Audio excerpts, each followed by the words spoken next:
Halo semuanya, selamat menonton video untuk Pak Leo hari ini. Tonton video ini sampai habis ya. Saya Sunardi Mulya. Saya Wiing.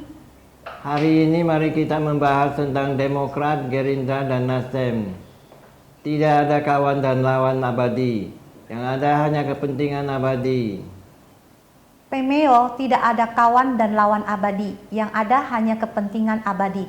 Sangat cocok dan pas disematkan ke partai-partai peserta pemilu 2024. Pasalnya, Pilpres putaran pertama masih belum berlangsung, tapi Demokrat dan Gerindra membuka peluang kerjasama pada Pilpres putaran kedua.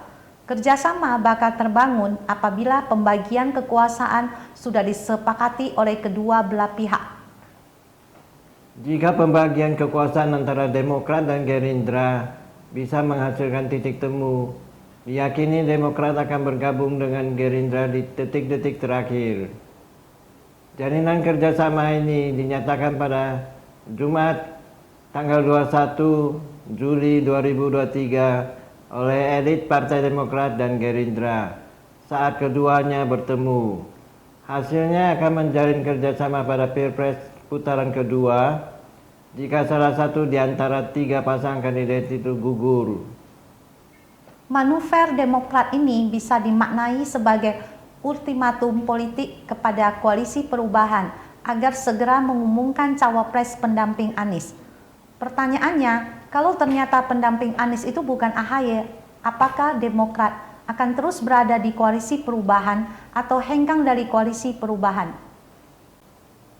Tapi Sekjen Partai Demokrat Tengku Rifki Harsya menampik pertemuan dengan Partai Gerindra dilakukan karena peluang AHY semakin kecil untuk menjadi bakal cawapres Anies.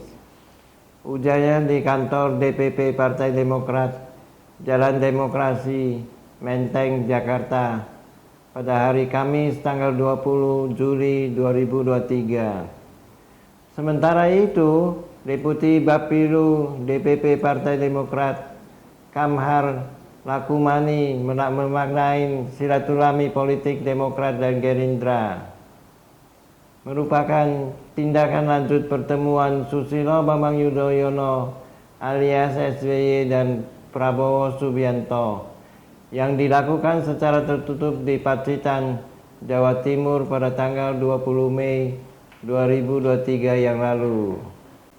Saat ini terlihat Demokrat semakin ragu untuk tetap berkoalisi dengan Nasdem. Lantaran selang satu hari pasca pertemuan Demokrat dan Gerindra, petinggi Nasdem menyampaikan kritik terhadap Anies yang notabene capresnya sendiri. Wakil Ketua Umum Partai Nasdem, Ahmad Ali, keberatan tentang kriteria baru cawapres yang disampaikan Anies, bahwa kandidat cawapres harus memiliki latar belakang bebas dari catatan hukum apapun. Ahmad Ali berkata, Anies tidak perlu membuat kriteria untuk menentukan wakil. Fokus pada kriteria yang sudah tertulis di dokumen nota kerjasama koalisi saja. Bukan malah menyodorkan kriteria tambahan. Yang punya kapasitas menentukan cawapres adalah partai politik. Ahmad Ali menilai tambahan kriteria hanya upaya Anies mendorong figur tertentu menjadi pendampingnya pada Pilpres 2024. Anies ingin mencari pembenaran, mencocokkan orang yang dia mau. Sebaiknya Anies tidak membuang-buang waktu untuk mengumumkan bakal cawapresnya. Ahmad Ali juga tak sepakat dengan keputusan Anies yang menambahkan syarat kriteria bakal cawapresnya harus bebas dari catatan hukum untuk mengarahkan pada figur tertentu. Kriteria itu harusnya dirumuskan sejak awal, bukan ditambah-tambah setiap saat. Pernyataan Ahmad Ali kini menjadi bumerang karena dinyatakan ke publik lewat media dan tidak dibicarakan secara langsung dengan Anies.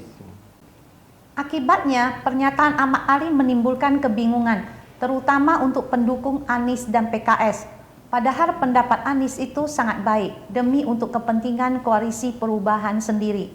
Namun ada dua nama yang diduga kuat masuk kandidat bakal cawapres Anies, yaitu Ketua Umum Partai Demokrat Agus Harimurti Yudhoyono dan putri mendiang Presiden keempat RI Abdurrahman Wahid atau Gus Dur yaitu Yeni Wahid.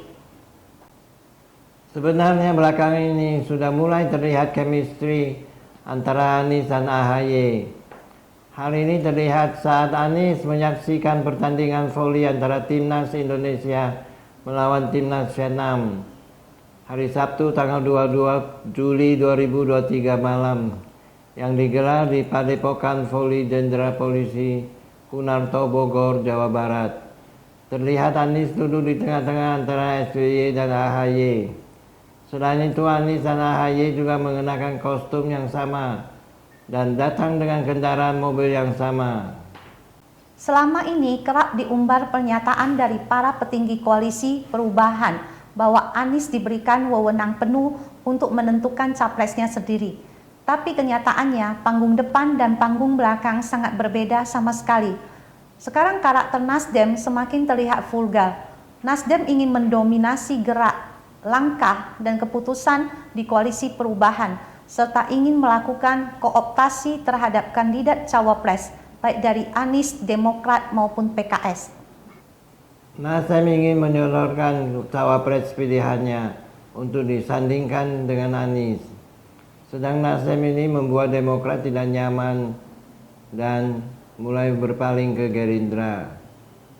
Bila Demokrat benar-benar beralih ke Gerindra, maka tsunami politik akan menimpa Nasdem. Terima kasih sudah menonton video pada hari ini.